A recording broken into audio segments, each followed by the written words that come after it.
दोस्तों आखिरी इन लोगों में से कौन जीतेगा इतना सारा पैसा। दोस्तों यहाँ पर एक गेम खेला जाता है, जो भी इस गेम को जीतेगा उसे $100 मिलेगा। ये बात सुनकर सभी लोग रेडी हो जाते हैं इस गेम को खेलने के लिए।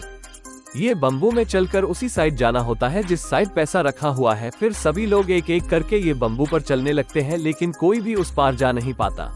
आपको क्या लगता है इन लोगों में से कौन जीतेगा? देखने से पहले वीडियो को लाइक और चैनल को सब्सक्राइब कर देना और कमेंट में विनर लिख देना, तो दोस्तों ये लड़का जीत जाता है।